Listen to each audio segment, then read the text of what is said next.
जुनैद मैं तेरे को एक मैसेज सुनाता हूँ, मजा आ जाएगा। आज बैठे ही हैं तो वैसे ठीक है, मजे लेते हैं।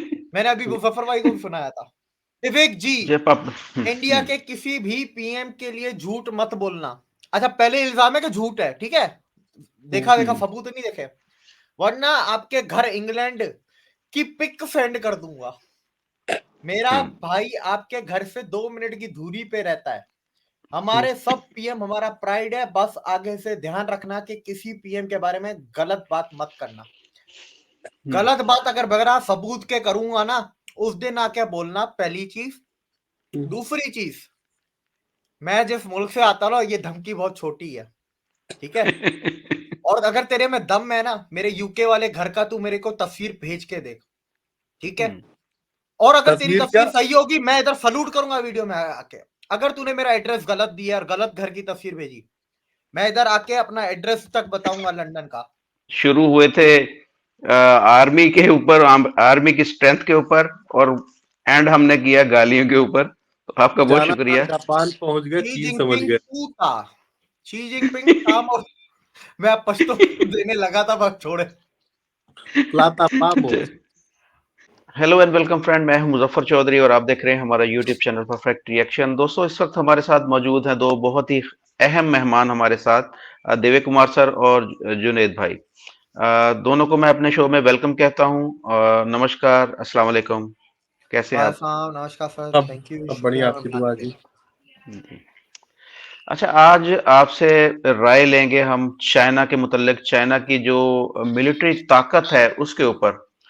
चाइना जो है वो इस वक्त भारत के बिल्कुल साथ है, और भारत को वो अपना दुश्मन समझता है। उसके मुकाबले में अपनी तैयारियां उसकी होती रहती हैं, उसकी मिलिट्री पावर जो है उसमें मुसलसल वो इजाफा करता रहता है, और साथ में अमेरिका के साथ भी वो अपनी जो है वो उसका होता है कि वो अमेरिका के लिए भी अपनी फौजों को तैयार रखता है। तो उसका हम कंपैरिजन करेंगे कि चाइना के जो मिलिट्री एक ताकत है, एक पावर है, उसकी जो स्ट्रेंथ है, वो इंडिया और अमेरिका की निस्बत कहाँ पर वो स्टैंड कर रही है।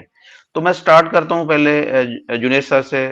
जुनेद सर, जरा बताइएगा, एक्सप्लेन कीजिएगा कि जो चाइना की मिलिट्री है उसके बारे में आपका क्या ख्याल है, कहाँ पर स्टैंड कर रही है वो? देखिए, नंबर्स के मामले में काफी इम्प्रेसिव है उनके।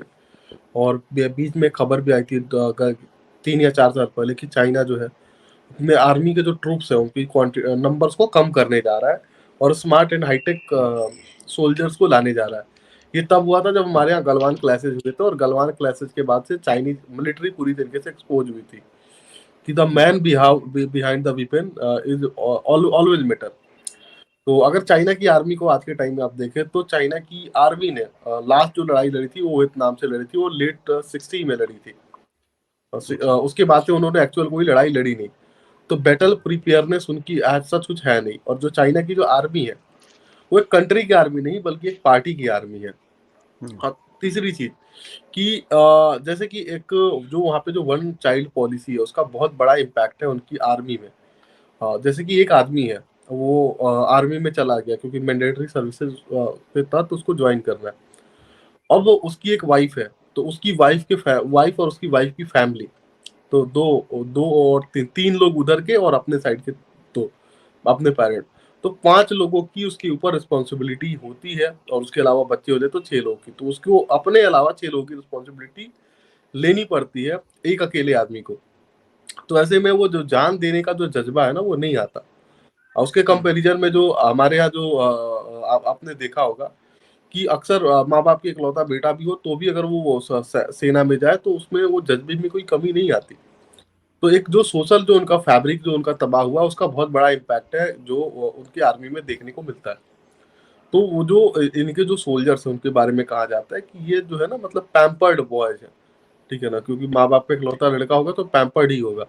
तो जो जज्बा है, जो एक्चुअल जो वॉर की जो स्पिरिट है वो उसमें नहीं देखने को मिलती। स्पार्क नहीं है वॉर की।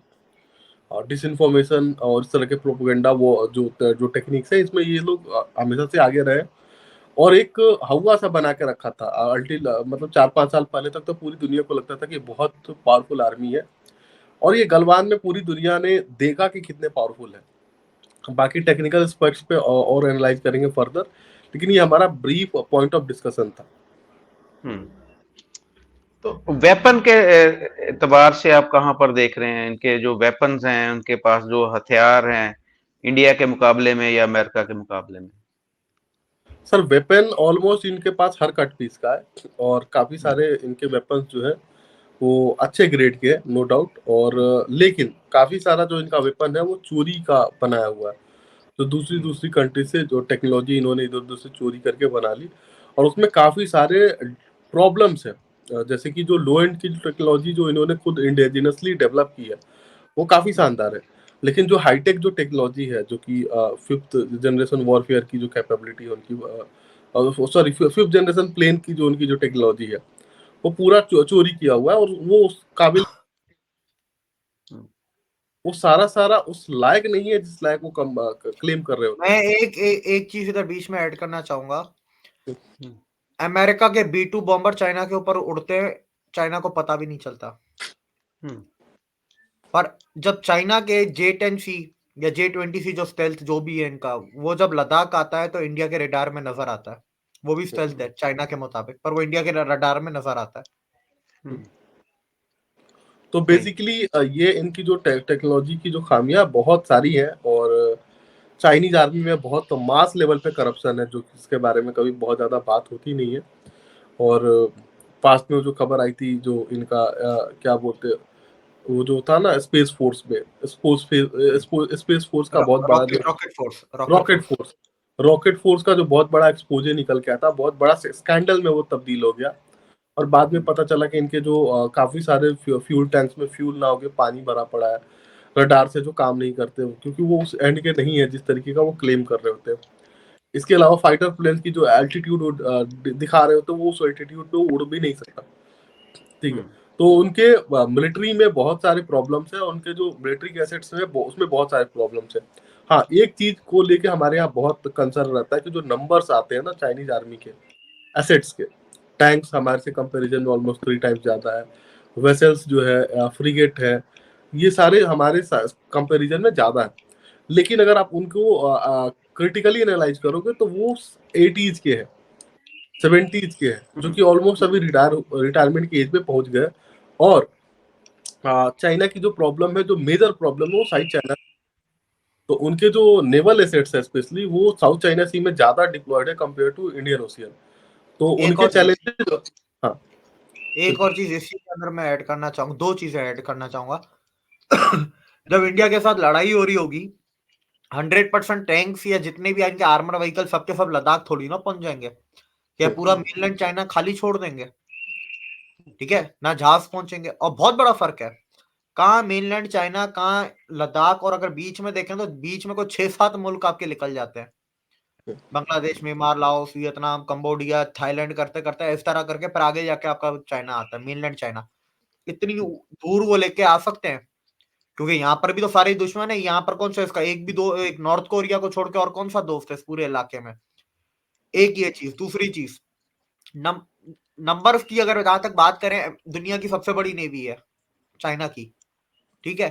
फिर भी नंबर वाइज फिर भी तीसरे नंबर पे आती है नेवी। इंडिविजुअली बात कर रहा हूँ, इंडिविजुअली नेवी तीसरे नंबर पे आती है। अमेरिका की नेवी नंबर 1 पे आती है, रशिया की नंबर 2 पे आती है, और इनकी सबसे बड़ी है।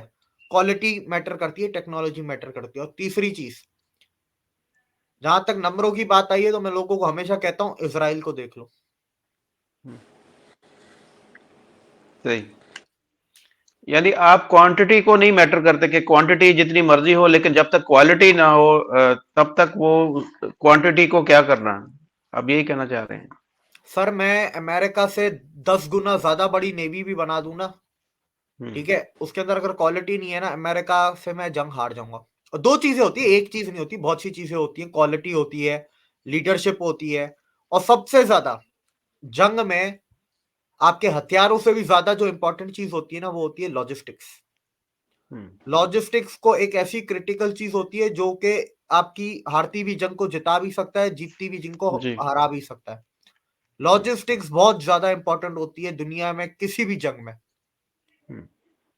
और चाइना के लॉजिस्टिक की एक एक्सरसाइज हुई थी, यहाँ पर एक एक्सरसाइज थी, चाइना की मिलिट्री को बोला था कि ये टैंक आपको यहाँ से उठाने, मतलब कुछ टैंक थे और आपको इस जगह पे पहुंचाने हैं, चाइना के अंदर ही अंदर, जहां पर सारा उनका ही कंट्रोल है, और अकेले ही एक्सरसाइज कर रहे थे। तो उनको कोई 24 घंटे में पहुंचाने थे सर, भाई उन लोगों ने 4 दिन में पहुंचाया। और ये कोई इतनी पुरानी बात नहीं है, 16-17 की बात कर रहा हूँ। बिल्कुल सही।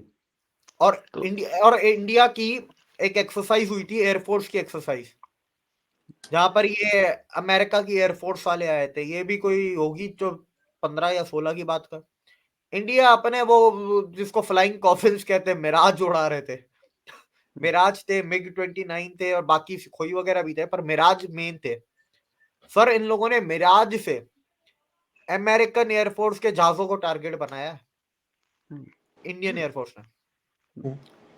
तो क्वालिटी, लॉजिस्टिक्स, लीडरशिप और टैलेंट, अब टैलेंट भी मैटर करता है। एक जज्बा और भी हुई डाल थी, दें। जज्बा तो सर वो बहुत है, बस वो तो फिर उसमें तो फिर हम नंबर 1 है ना, उसके अंदर इंडियंस कभी पहुंच नहीं पाएंगे। एक और हुई थी अमेरिका के साथ, ये जो दुनिया की सबसे बड़ी जो नेवल एक्सरसाइज है, रिमटेक होती है ना, रिमटेक, जिसके अंदर 80 मुल्क 70 मुल्क हिस्सा लेते हैं, जिन्हें हाँ बिल्कुल। रिमटेक दुनिया की एक नेवल एक्सरसाइज होती है बहुत बड़ी, जिसके अंदर 60 70 80 मुल्क लेते हैं। अमेरिकन सबमरीन को इंडियन सबमरीन को ढूंढना था और उसको अटैक करना था, लॉक करना था।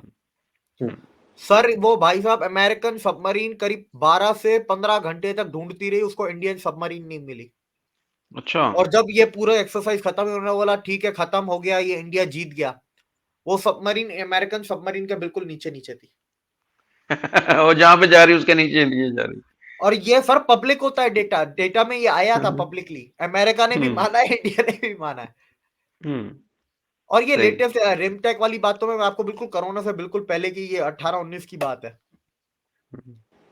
तो वो बिल्कुल सही। ट्रेनिंग होती। अब फिर क्या क्या, चाइना की मिलिट्री पूरी दुनिया में किसी के साथ एक्सरसाइजेस नहीं करेगी, करेगी तो नॉर्थ कोरिया ज्यादा से ज्यादा। नहीं, इंडिया आसियान के सर साथ इन्होंने किया था, लास्ट टाइम इन्होंने आसियान के साथ किया था पिछले साल। फेल वो भी हो गए छोटे थे, हाँ फेल हो छोटे गए थे, कंट्री। उसमें भी कौन सा कामयाब हुए थे। आसियान में भी फेल हो गए थे ये लोग। इक्का दुक्का कोई सर 5 साल में एक दफा कर दी, 10 साल में एक दफा, बस इससे ज्यादा नहीं करते वो लोग। ठीक है, दूसरों के साथ इंडिया हर साल पहले 40 मुल्कों के साथ, फिर 50, फिर 60, 70, 83 मुल्क तो मैंने गिने 2023 में। 2023 में 83 मुल्कों के साथ एक्सरसाइजेस की है। 83 मैंने खुद काउंट किया। एयरफोर्स, नेवी, आपके कमांडोज, आर्मी, सब मिला के 83 कंट्रीज के साथ अलग अलग डिफरेंट किस्म की मल्टीलैटरल एक्सरसाइजेस भी, इंडिविजुअल बायलैटरल भी, हर किस्म की एक्सरसाइजेस करें। दूसरा, चाइनीज जो मिलिट्री है वो हर टेरेन में आपकी सक्सेसफुल नहीं है। इंडियन मिलिट्री दुनिया में वाहिद मिलिट्री है दुनिया में जो हर टेरेन में सक्सेसफुल है। हर टेरेन की इनके पास ट्रेनिंग है। इंडिया के पास जंगल के कोबरा कमांडोज हैं, तो इंडिया के पास पहाड़ों के आईटीबीपी भी है, विकास घोड़का भी रेजिमेंट। है, पहाड़ों के घोड़का भी है, हाँ। घोड़का रेजिमेंट भी है। उनके पास राजस्थान के रेगिस्तान में चलने वाले भी हैं जो ऊंट पे भी लड़ते हैं। उनके पास जाट भी हैं, सरदार भी हैं। इनके पास साउथ इंडिया के लोग भी हैं जो गर्म इलाकों में जाके कर सकते हैं। इंडिया हर टेरेन में जाके कर सकता है काम, और ये दुनिया में वाहिद ऐसी जगह है। अमेरिका हर साल इंडिया क्यों आता है एक्सरसाइज के लिए, वो यही सीखने आता है। आप कभी भी देख लें, इंडिया अमेरिका की जो एक्सरसाइज इंडिया के अंदर होती है, वो कभी भी आपको शहरों में या नॉर्मल जगहों पे पंजाब में नहीं मिलेगी। या तो राजस्थान के रेगिस्तान में होगी, या सीधा सियाचिन पे पहुंचे हुए होंगे, हिमाचल उत्तराखंड में हिमालय पे पहुंचे हुए होंगे, क्योंकि उस टेरेन की इंडिया एक्सपर्ट है। अच्छा, आजकल कोई एक्सरसाइजेस चल रही है राजस्थान में? अभी तो सऊदी अरब की चल रही थी, मेरे ख्याल से खत्म हो गई। अच्छा। हाँ, मैं कल 1-2 दिन पहले मैं डेजर्ट के अंदर था, तो मुझे कुछ इस तरीके आवाजें आ रही थी इंडिया के बॉर्डर की तरफ सऊदी से। अरब की मैंने चल कहा रही थी। शायद। वो उधर ही, अच्छा। आप जिस इलाका रहीम यार खान के बिल्कुल पैरेलल राजस्थान में ही चल रही थी। 250 किलोमीटर आपके 250 किलोमीटर 300 किलोमीटर के फासले पे चल रही थी एक्सरसाइज, सऊदी अरब और इंडिया की। जी सही। चलिए। अच्छा, इसमें मैं ऐड कर दूं, दुनिया की सबसे बड़ी जो माउंटेन वॉरफेयर की जो डिवीजन है भारत के पास है, इसे विकास रेजिमेंट कहते हैं। दुनिया की हाईएस्ट बैटलफील्ड भी इंडिया के पास ही है, सियाचिन। दुनिया की कोल्डेस्ट जी। बैटलफील्ड भी भारत के पास है। दुनिया की वार्मेस्ट बैटलफील्ड भी भारत के पास है। ठीक है, वही दुनिया ना। का एक्सट्रीम रेन वाला भी बैटलफील्ड तो नहीं बोलेंगे, नॉर्थ लेकिन वो ईस्ट, जो हाँ नॉर्थ ईस्ट में जो रेन वाला, उस इलाके को भी भारत ही प्रोटेक्ट कर रहा होता है। सही। ये राजस्थान वगैरह वाले गर्म इलाके में ये अगर आ जाए चाइनीज, तो ये तो इनका तो भुरकस निकल जाएगा वहां पे। सर इनका हिमालय में निकल जाता है। मैंने कहा ना वो आपको हम्म इकोनॉमी वाली वीडियो में हम्म समझे, हू लाइन, हान हम्म चाइनीज ही पीएलए में आते हैं। ये हू लाइन के इधर वाले आपके आर्मी में नहीं आ सकते। जो इधर वाले हैं वो इस इलाके के हैं, उनको इधर से इलाके में तकलीफ नहीं होती, क्योंकि वो पैदा इधर हुए, रहते इधर हैं, बड़े इधर होते हैं, मरते इधर हैं। हान चाइनीज वो प्यारे से पप्पू से बच्चे होते हैं, वो अगर आपके हिमालय पे पहुंचे, अब मैं देख रहा हूँ Chinese soldier oats oxygen generator लेके घूम रहे हैं। यार जंग में तो ऑक्सीजन जनरेटर और अपना मास्क संभालेगा, बंदूक संभालेगा फौजी। हाँ, जिसको और सांस आप नहीं चाइनीज आ रहा वहां पे का उसने लड़ना क्या है। याद है आपको गलवान के टाइम पे जब क्लास इन्होंने कर लिया, बदमाशी कर ली, और जब ठंड आने लगी तो फिर इनके ग्लोबल टाइम्स के ट्वीट्स आने लगे कि ठंड से पहले ना हम इस मामले को रिजॉल्व करते हैं, और उससे पहले वो पंजाबी में गाने बजाना सारा कुछ करने लगे। तो आप जब ठंड 71 की आई, जंग का ले ले, 71 की जंग में सैम मानेकशॉ क्या कहता है कि सर्दियों में हमें ये जंग करनी है क्योंकि सर्दियों में चाइनीज नहीं आ पाएंगे। तो ये चाइनियों का अभी का मसला नहीं है, ये उनकी पैदाइशी मसला है, वो सर्दियों में ऊपर नहीं आ सकते। अच्छा, इसमें एक और चीज है कि अगर अब मैं एयरफोर्स की बात करूं, इंडिया की एयरफोर्स इंडिविजुअली तीसरे नंबर पे है, चाइना की चौथे नंबर पे है इंडिविजुअली, जो अच्छा। एयरफोर्स की रैंकिंग आती है। चाइना की जो इंडिया की रैंकिंग है एयरफोर्स की, चाइना से बेहतर है। वही बात है सर, लॉजिस्टिक्स, जैसे आर्मी में लॉजिस्टिक्स होती है, नेवी में, एयरफोर्स में भी तो लॉजिस्टिक्स होती है। आपके रिफ्यूलर्स होते हैं, आपके ट्रांसपोर्ट के क्राफ्ट होते हैं, आपके एवॉक्स होते हैं, आपके सर्विलेंसेस होते हैं, आपके ड्रोन्स होते हैं, ठीक है। चाइना के पास 2000 जेट जरूर होंगे, पर उन 2000 जेट को सपोर्ट देने जितना उनके पास, उनका आधा भी उनके पास सपोर्ट फ्लीट नहीं है। उसका 50% भी उनके पास रिफ्यूलर्स, ट्रांसपोर्टर्स, उनके पास एवॉक्स, सर्विलेंस, ये नहीं है उनके पास। और बात रही मिलिट्री सैटेलाइट्स की, तो चाइना की है, इंडिया की भी है, ज्यादा फर्क नहीं है 16 दोनों में। इंडिया ने अनाउंस कर दिया 50 हम और छोड़ रहे हैं अगले 5 साल में, तो चाइना से तो ज्यादा ही हो जाएंगी मिलिट्री सैटेलाइट्स इंडिया की अगले 5 साल में। बात रही मिसाइल डिफेंस सिस्टम्स की, डिफेंस सिस्टम की तो क्या ही बात करना, वो ब्रह्मोस आपने देख लिया ना, HQ9 HQ7 लगे हुए थे आपके पंजाब के बॉर्डर पे, ब्रह्मोस आ गया। ये बाय द वे ब्रह्मोस वाले रास्ते पे ही गए हुए थे 2-3 दिनों से, इनको अभी भी आसमान में ब्रह्मोस नजर आ रहा था। सॉरी मियां चुन्नू। मियां ये उधर ही थे। अच्छा, दूसरा, अगर आप बात करें मिसाइल्स की, सर इंडिया के इतने मिसाइल हैं, नाम ही याद नहीं रहते, इतने मिसाइल हैं, किस्म किस्म के मिसाइल बनाए हुए, ठीक है। अभी भी मैं आपको बड़े बड़े नाम ले लूंगा, छोटे छोटे नाम मेरे को अभी भी याद नहीं आएंगे, ठीक है। अगर मैं लोगों को एक बार फिर भी है ना नाम ले ही लेता है, रुके एक मिनट लिस्ट ही में खोल लेता हूँ। आकाश नाग त्रिशूल। अरे रुक जा, पूरे एक साथ ही लेते हैं ना, रिपीट ना हो। इतने मोबाइल है सर।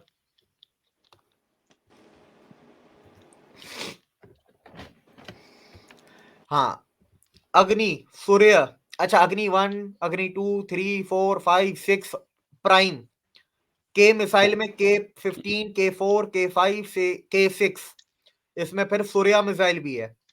अच्छा, ICBM, क्रूज, बैलिस्टिक सब है इंडिया के पास। ब्रह्मोस, अच्छा BrahMos 1, BrahMos 2, BrahMos 3, submarine BrahMos, BrahMos ER, BrahMos NG, BrahMos 2, ठीक है। फिर निर्भय, DRDO एंटी टैंक मिसाइल, नाग, नाग में भी आगे बहुत सारी किस्में हैं। नाग का, एक मिनट, ये क्या है, Nag Prospina, Nag Dhruvastra, Nag stand off anti tank missile, Nag MPATGM, उसके बाद अमोगा 1, 2, 3, समोआ, उसके बाद एंटी शिप पे आ जाए, नेवल एंटी शिप मिसाइल, इसमें भी एक और किस्म का ब्रह्मोस है, ब्रह्मोस A। फिर है स्मार्ट, स्मार्ट का फुल फॉर्म है supersonic missile assisted release of torpedoes. Astra, Astra 1, 2, 3, Novator KS-172, solid fuel detected ramjet, MICA, Rudram, अच्छा रुद्रम भी 1, 2, 3, विशोरद्रात, त्रिशूल, आकाश 1, 2 NG, QRSAM, VLSRSAM, मैत्री, उसके बाद समर, बराक 8, बराक 8 में भी 3 किस्म है, Barack 8, MR SAM, LR SAM, ER SAM, S400, XR SAM, पृथ्वी, पृथ्वी में 1, 2, 3 और फिर धनुष, फिर शौर्य और प्रहार, प्रहार में भी 3 है, प्रहार, प्रहार। प्रहार प्रगति, प्रहार प्रांश, प्रलय, उसके बाद पृथ्वी डिफेंस व्हीकल, फिर क्या है, Indian ballistic missile defence programme phase 1, Pradyumna, advance air defence, Prithvi defence vehicle, phase 2 में तो अभी 3 और हैं जो अंडर, इसमें 3-4 अंडर कंस्ट्रक्शन वाले भी मैंने आपको बता दिए। Pinaka, Pinaka MK1, Pinaka MK IE, Pinaka MK2, guided Pinaka, Pinaka ERR 122, Pinaka MK2ER, Pinaka MK3 और हाइपरसोनिक टेक्नोलॉजी डेमोस्ट्रेटर व्हीकल। इसमें भी काफी होंगे जो मैं मिस कर गया हूँ यार। जुनेद एक मिनट, आप सही। ये जो सुपरसोनिक होता है, ये जो आवाज होती है उसकी स्पीड से ज्यादा।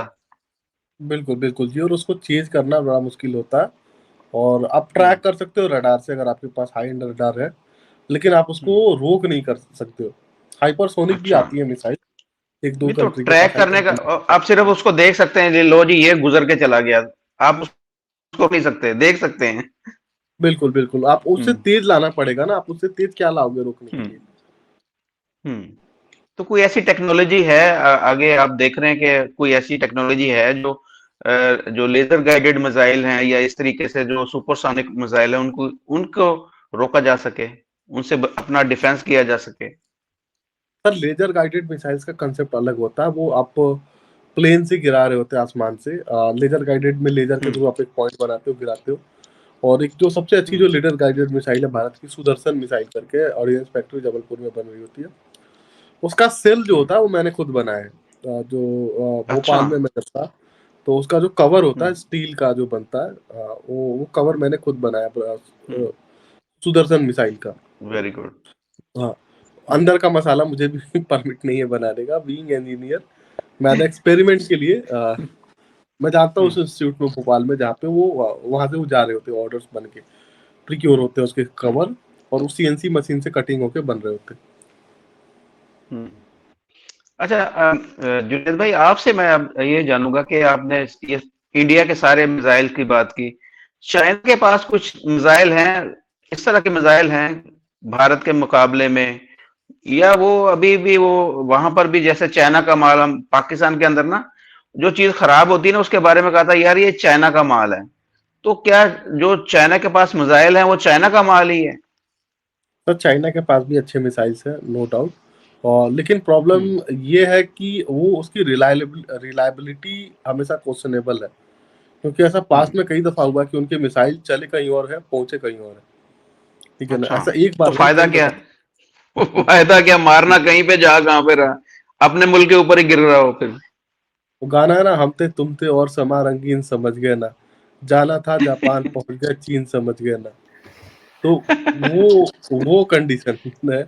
और ये जापान, इसमें जो वर्ड आया ना, एक दफा हुआ है कि चाइनीज जो मिसाइल जो थे वो जापान में जाके गिरे, एक्सपेरिमेंट कर रहे थे वो लॉन्च हुआ कहीं और के लिए, वो जाके जापान में गिरे।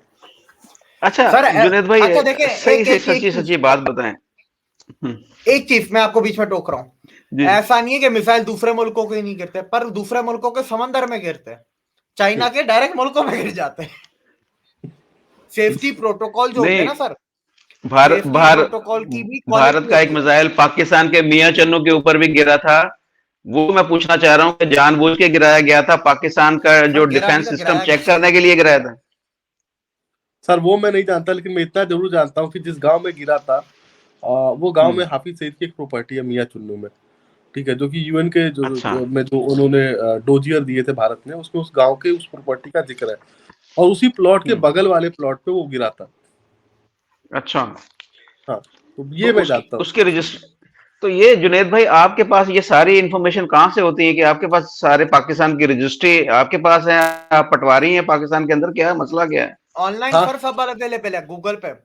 वही बात है ना, गूगल चलाने के लिए कला चाहिए। कुछ जो अच्छा। कांग्रेसी मेरे पीछे पड़े हुए जो कमेंट में आते हैं ना, कमेंट करना आसान है बेटा, गूगल से डेटा निकाल के दिखाओ। जुनेद मैं तेरे को एक मैसेज सुनाता हूँ, मजा आ जाएगा। आज बैठे ही हैं तो मैं ठीक है मजे लेते हैं। मैंने अभी मुजफ्फर भाई को भी सुनाया था। विवेक जी, जब आप इंडिया के किसी भी पीएम के लिए झूठ मत बोलना।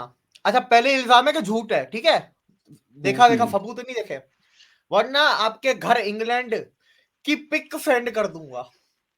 मेरा भाई आपके घर से 2 मिनट की दूरी पे रहता है।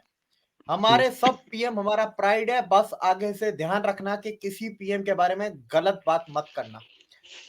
गलत बात अगर बगैर सबूत के करूंगा ना, उस दिन आके बोलना, पहली चीज। दूसरी चीज, मैं जिस मुल्क से आता हूं ये धमकी बहुत छोटी है, ठीक है। और अगर तेरे में दम है ना, मेरे यूके वाले घर का तू मेरे को तस्वीर भेज के देख, ठीक है। और अगर तेरी तस्वीर क्या? तस्वीर सही होगी मैं इधर सलूट करूंगा वीडियो में आके। अगर तूने मेरा एड्रेस गलत दिया और गलत घर की तस्वीर भेजी, मैं इधर आके अपना एड्रेस तक बताऊंगा लंदन का। अच्छा मैं एक चैलेंज में एक और ऐड कर देता हूँ। तस्वीर भेजने से क्या होगा, आप डायरेक्ट घर पे ही आ जाओ, नाश्ता कर लेना, शाम का चाय चलो पिला देंगे।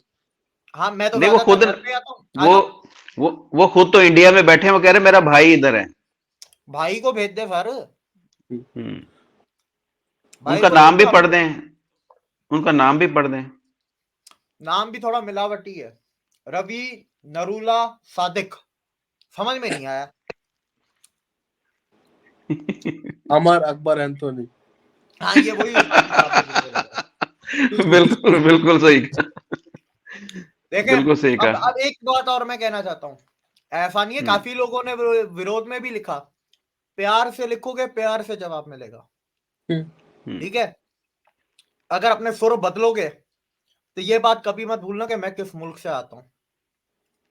अच्छा, ये बात वैसे हमेशा याद आपस रखना। नहीं, आपस की बात है, अगर आपके किसी प्राइम मिनिस्टर के अंदर कोई खराबी है, जैसे मैं कहता हूं कि इमरान खान के अगर पाकिस्तान का प्राइम मिनिस्टर है उसके अंदर कोई खराबी है, तो सर हमें उसके अंदर अगर कोई उसके अच्छा ही ऊपर बता दे, वो पूरा का पूरा खराब है, वो कोई अच्छा ही है उसके अंदर। चले उसको डिस्कस करने से भी यहाँ के लोग भी गुस्सा कर जाते हैं। तो ये मुझे समझ नहीं आई, क्या ये सोच है कि अगर किसी के अंदर जेन्युइन खराबी है उसको अगर डिस्कस किया जा रहा है तो उससे हर्ज क्या है उसके अंदर? मैं एक और बात बताता हूँ, इसके ऊपर हम और डिटेल में बात करेंगे। हम्म, जुनेद एक कॉन्फिडेंस देख, हम उस दिन 10 साल मनमोहन सिंह के कंपेयर कर रहे थे, यूपीए एनडीए का। निर्मला सीतारमण बजट लेके आती है, बोलती है मैं व्हाइट पेपर लाऊंगी, व्हाइट पेपर कल आने वाला लोकसभा में, कि यूपीए के 10 साल में इकोनॉमी का क्या बेड़ा गर्क किया और एनडीए में 10 साल में इकोनॉमी का क्या कल्याण हुआ। ये व्हाइट पेपर कल लाने दें, इसके ऊपर भी डिटेल में बात करेंगे। कुदरतन आप और देखें, 3 हफ्ते पहले हमने वीडियो बनाई है, हम्म, लास्ट वीक निर्मला सीतारमण ने बजट में ये बात बोली है, कल आ रहा है व्हाइट पेपर, गुड। ये मजा आ जाएगा। और इसको हम लोग करेंगे, प्रॉपर प्रोग्राम करेंगे, पॉइंट डिस्कस करेंगे, इसमें हमने कितना कवर किया था और क्या हम देखें, भूल गए थे, मिस कर गए थे। हाँ, देखें देखें हम अपने जो व्यूवर्स हैं सारे जो हमें देख रहे हैं उनसे हम ये कहना चाहते हैं कि अगर हम कहीं मिस्टेक कर रहे हैं या हम कुछ गलत बोल रहे हैं तो हमें कमेंट्स में आकर बताएं कि भाई आपने ये बात गलत की है और उसका प्रूफ भी दें हम। तो अगर पॉजिटिव हम गलत हुए जी। पॉजिटिव पॉजिटिव क्रिटिसिज्म का स्वागत है, और जी। अपने सुर का ख्याल रखना। हम्म, मैं कोई 70-80 साल का बुड्ढा नहीं हूं जो मर्यादा में रहूंगा, एक बात ये याद रखना। बिल्कुल सही है। हम बड़ी ठीक। मर्यादा में रह के बात करते हैं, बहुत सी ऐसी चीजें होती हैं जहां पर मेरा दिमाग भी घूम जाता है। हम्म, जैसे कि हमने सिखों वाली और भोपाल गैस ट्रेजेडी वाली की थी, जी। उसमें मेरा दिमाग इतना घूम गया था, लेकिन वो हमें ना वो लक्ष्मण रेखा पार नहीं करते। हम्म, नहीं तो वो गालियां दूंगा बिल्कुल जो समझ में भी नहीं आएंगी, उससे अंदाजा लगाओ। गालियां मेरे को बहुत सही। भाषा में आती हैं, स्पेनिश में भी आती है, नार्को से सीखी हैं। मेरे को फ्रेंच में भी आती हैं, पश्तो में भी आती हैं, सिंधी में भी आती हैं। और बात रही पंजाबी हरियाणवी, गाली हमने हर भाषा की सीख ली, भाषा में आती हो ना आती हो। वैसे एक सर कहावत है, जुनेद, किसी भाषा को बहुत जल्दी सीखना है तो उस भाषा की गालियां सीखो पहले, ये कहावत है। और लेकिन देविक भाई, जो गाली देने का मजा पंजाबी में आता है ना वो किसी भी भाषा में नहीं आता। भोजपुरी में मैंने पंजाबी वाला मजा स्पेनिश में देखा है। अच्छा। पूता जब पूता बोलते हैं ना स्पेनिश में मजा आ जाता है। अच्छा, भोजपुरी में क्या जबरदस्त गाली होती है कोई? जुनैद भोजपुरिया बोलने का मजा, इनके मुंह से गाली भी ऐसा लगता है कि यार वाह क्या तारीफ की है इसने। बड़ी ऐसा तमीज बड़ी बड़ी तमीज के साथ गाली देते हैं। तमीज तो नहीं बोलेंगे, भाषा मीठी है। जनाब बुनियादी आपकी ऐस जनाब आपकी ऐसी की तैसी, ऐसे बोलते हैं गाली। नहीं नहीं नहीं नहीं, ले नहीं सकते पब्लिक भाषा जो है। मीठी है। एक गुजराती और भोजपुरी, इसमें तो गालियां दो बंदे की हंसी निकल जाए, उसने गाली दी। अच्छा मीठी है ना वो। जैसे पंजाबी में भी मजा आता है, हाँ पंजाबी जी। में एक दूसरी किस्म की हंसी निकलती है कि हाँ देता रहे, मजा आ रहा है सुन के। थोड़ा इधर थोड़ा एक ऐसी दूसरी किस्म तुस्सी की हंसी हंसी। निकलती है। चले, बहुत शुक्रिया आप दोनों का। हम शुरू हुए थे आर्मी के ऊपर, आर्मी की स्ट्रेंथ के ऊपर, और एंड हमने किया गालियों के ऊपर। तो आपका बहुत जाना था शुक्रिया। जापान, पहुंच गए शी चीन समझ जिनपिंग गए। पूता, शी जिनपिंग काम, और मैं पश्तो देने लगा था बस छोड़े। प्लाता पामो। चलो, थैंक यू वेरी मच। बहुत शुक्रिया आप दोनों का। Thank you. Thank you sir.